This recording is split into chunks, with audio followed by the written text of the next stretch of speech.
Hello everyone, and welcome to a short webinar on earning exemptions for those who are on income and disability assistance.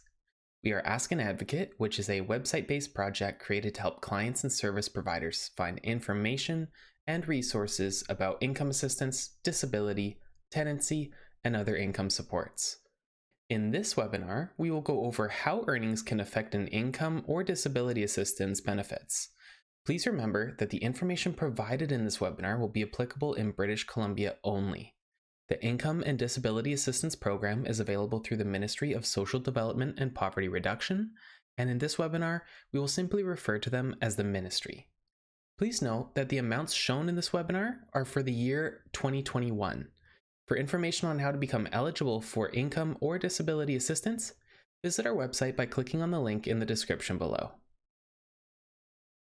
In this webinar, we will cover what an earning exemption is, the difference in earning exemptions for those on regular income assistance, persons with persistent multiple barriers, and persons with disabilities. In this section, we will go over what an earning exemption is. And earning exemptions allow income and disability assistance recipients the ability to keep some of their working income that they earned over and above their monthly assistance payment. This offers them an opportunity to increase their skills for employability, gain part-time or temporary work, and better provide for their families while receiving assistance. Regular income assistance and persons with persistent multiple barriers recipients have a monthly earning exemption, whereas persons with disabilities recipients have an annual earning exemption. Please note that the level of exemption is based on family unit size and composition. In this section, we will go over the earning exemptions for those on regular income assistance. Recipients of regular income assistance can still work while receiving benefits.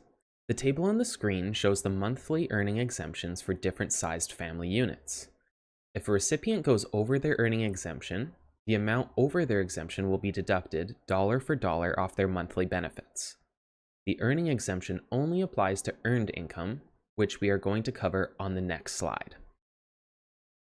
Earned income is classified as the following: money received from working, pension plan contributions that are refunded, that is, if you are working in BC and don't earn more than the minimum contribution amount, which is set at $3,500 in a year, any money you contributed to CPP will be refunded to you. In addition, money received from providing room and board at the recipient's residence, as well as money received from renting rooms at the recipient's residence. Please note that room only and room and board must share common areas with the landlord. Examples may include kitchen and bathroom, for instance. For example, if a single individual on income assistance earns $600 per month, the first $500 is exempt, but the other $100 will be deducted from their income assistance check of $760. This means the individual will only receive $660 from the ministry. This section is on the earning exemptions for those with the PPMB status, persons with persistent multiple barriers. Recipients of PPMB can still work while receiving benefits as well. The table on the screen shows the monthly earning exemptions for different sized family units. Once again, if a recipient goes over their earning exemption, the amount over that exemption will be deducted dollar for dollar off their monthly benefits. Similarly to IA, earnings exemptions only apply to earned income. Earned income is classified as the following: money received from working, pension plan contributions that are refunded. If you are working and don't earn more than the minimum contribution amount, which is set at $3,500 in a year, any money you contributed to CPP will be refunded to you. Money received from providing room and board at the applicant's residence, as well as money received from renting rooms at the applicant's residence. Please note that room only and room and board must share common areas with the landlord. Examples include kitchen and bathroom, for instance. For example, if a single recipient of PPMB earns $1,100 per month, the first $900 is exempt, but the other $200 will be deducted from their PPMB check of $807.92. This means the recipient will only receive $607.92 from the ministry. Lastly, our final section goes over the annual earning exemption for those with persons with disabilities status. Recipients of PWD can still work while receiving benefits. However, they have a limit on the amount they may earn in a year before they face deductions to their benefits. This is called an annual earnings exemption, and this is applicable to a calendar year. That means as in January 1st to December 31st.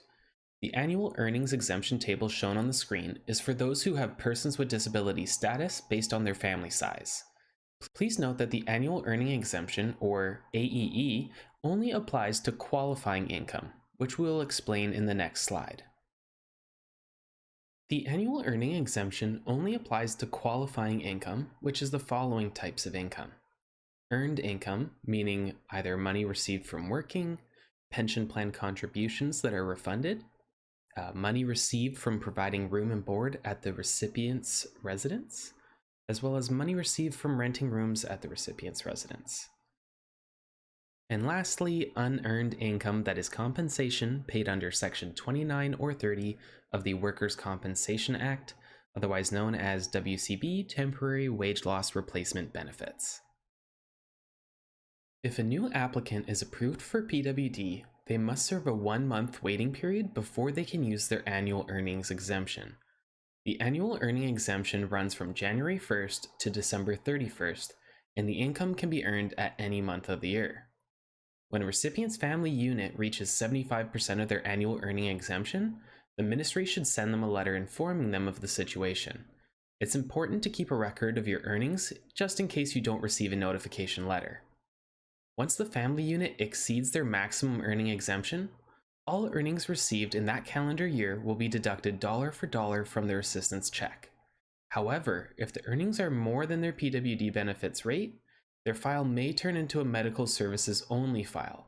This means that the family unit will no longer receive financial assistance, but will keep their medical benefits and transportation supplement or bus pass. If the PWD recipient who reached their annual earning exemption continues to submit their monthly report, when January 1st comes around, they do not need to reapply for assistance. To have the medical services only designation, it's important to note that the period of coverage is for as long as eligibility criteria and income tests are met. In other words, a PWD recipient will have the MSO designation as long as a family unit remains low income. The medical services only, or MSO, status can be given to a PWD recipient who becomes no longer eligible for financial assistance due to their income being in excess. If the recipient's income exceeds the annual earning exemption and they continue to earn more than their benefits rate, their PWD file will turn into an MSO file until their annual earning exemption is reset in the next calendar year.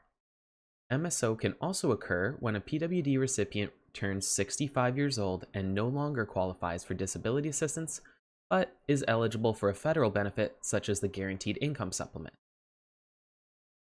A PWD recipient under MSO may be eligible for doctor visits, prescription coverage, and certain medical and dental benefits.